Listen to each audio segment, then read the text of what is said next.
Hey everybody, and welcome back to the channel. As you can see, we're not in the cramped little corner that we've been at these past month or so for the videos. We're actually in the new headquarters of the Constellation Carl, or El Camino Carl 55 vacuum shop. So, welcome! As you can see, we've got it full of stuff. We've got projects, we've got collection pieces, we've got things on the walls. It's awesome. In addition to it, we also have my workbench. That's where I'm going to be doing some more restoration tips, tricks, and all of the above. So get ready to see some new cool stuff. I'll take the camera here and show you a little bit more, in depth.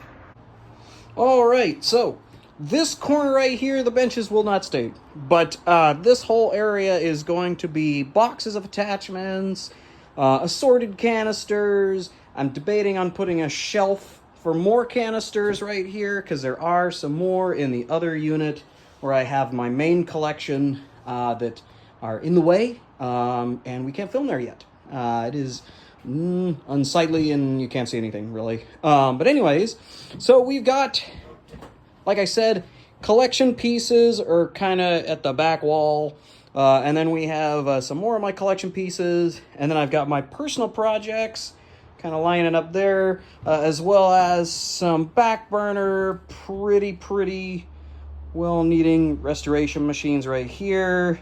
They're going to be big projects. But anyways, then I have a concept one, courtesy of Mitchell Armstrong. That's going to be getting the old spa treatment here soon. Just got that from him last week, so we're going to be taking a look at that. Moving back up here, we have some of my various Eureka-based power nozzles, so we'll take a look at those once we get more in depth. We have more kind of stick-back related things, like got an old Bissell there, a few Reginas, a couple of Hoovers, and my little Sunbeam. Of course, here is my workbench in its state right now. I say that because there's no drawers in the bench. I do have the drawers. They're just in another storage unit, and I just need to get them out.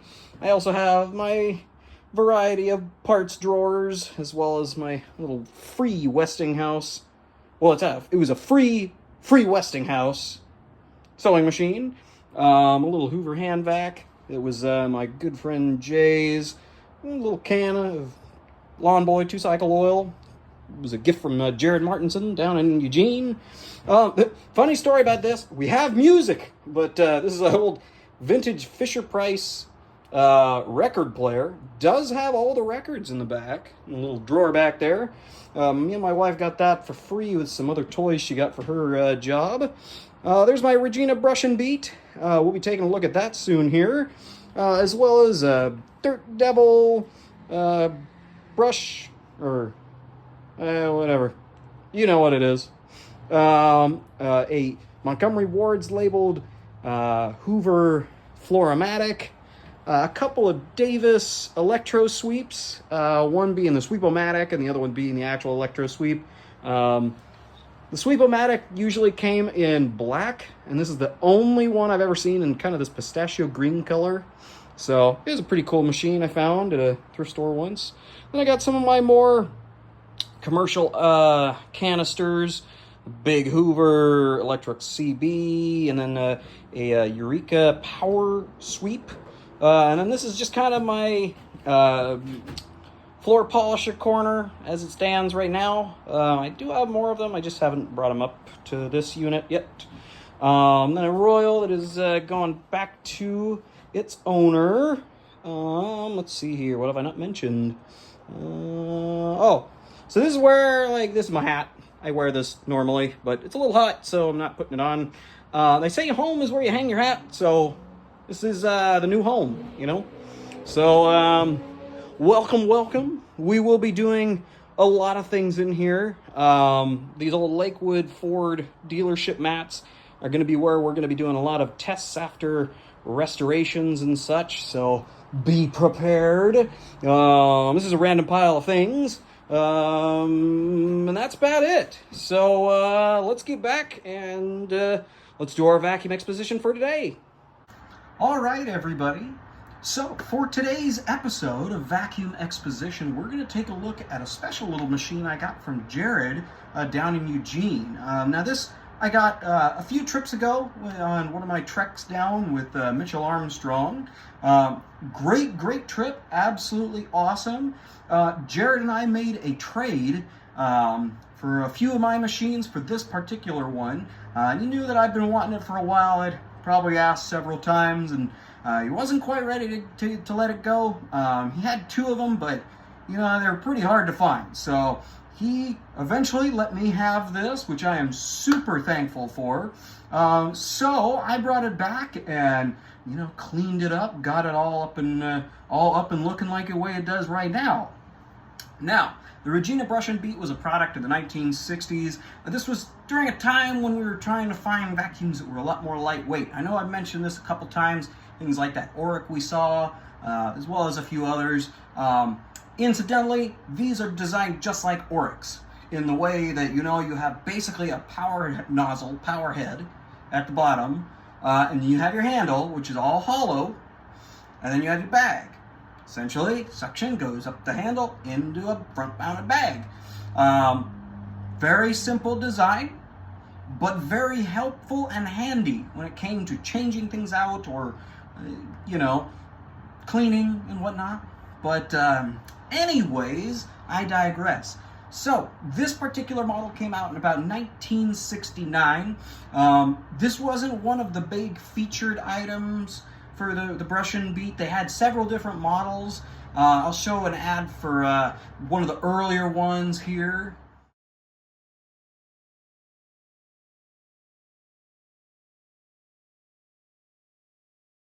And then I'll show you a picture of one a little bit later. It was from the 70s time frame. They came in a gold color with this really cool plaid bag. But those ones had a headlight. So here's a picture of one of those.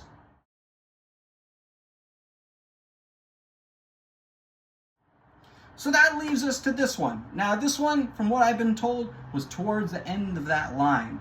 You know, I did say that there was one in the 70s, but from what I dug up there, we could not find very many, you know, after that one. And really, we've only seen a couple of models of the Brush and Beat to begin with. Now, the key thing about this one is, like Auric, it was designed overseas. Now, Regina products were very much prevalent more in Canada, so they would have seen more of these. They even had a canister that used the Brush and Beat power nozzle. Very hard to find machine, but if anybody has one, let me know, because I would love to have it. But that one was cool. It had like push buttons, suction control, all kinds of fun stuff. Like I said, I digress. Anywho, so these were developed overseas. So there's one that I've seen pretty consistently under the name Fakir, or F-A-K-I-R, Fakir, one of the two. Came in kind of a black colored hood with this weird orange and black brown colored design on the bag. I'll show a picture of one right here.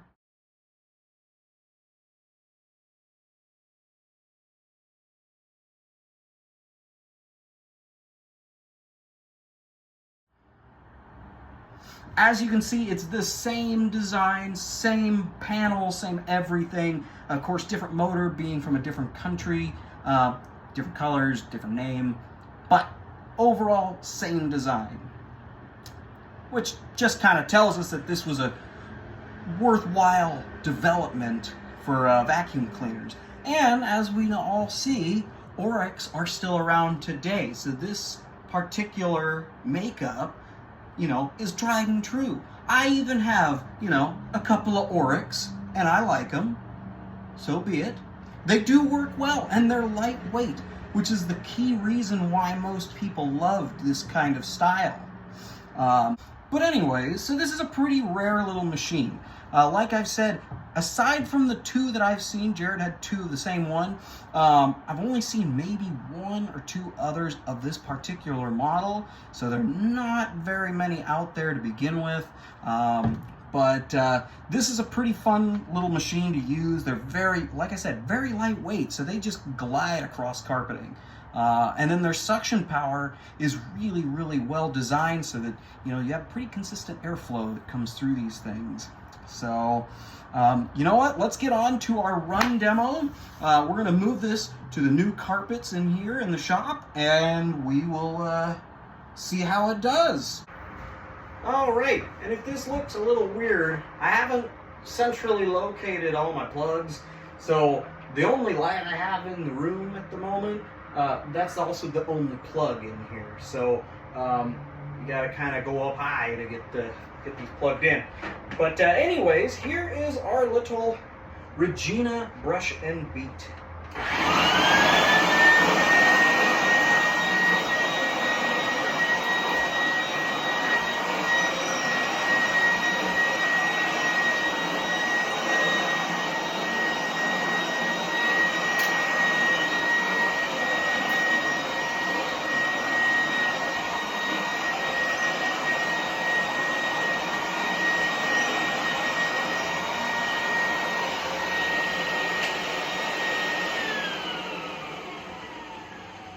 And there we have it.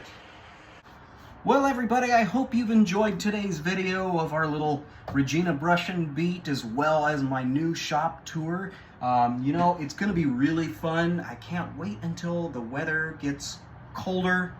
You know, being in here and really hot, we don't have a whole lot of airflow, and I haven't got my fans or anything set up, so it's a little hot in here. But either way, I hope you enjoyed it today. We did see a little bit more than we usually do on my videos, just because we are around more of it. So, you know, it's going to be really cool. Again, if you see anything in here that you have a question about, anything that piques your fancy, so to speak, I am 100% open to doing another video. I do have a list of requests I've been trying to get to, but it's kind of hard in the middle of moving, you know, and trying to get myself established and, you know, setting up for you guys. It's been, you know, kind of challenging, but we're making it through. So, you know, stay tuned for more stuff from the collection. Of course, we will be filming in my main collection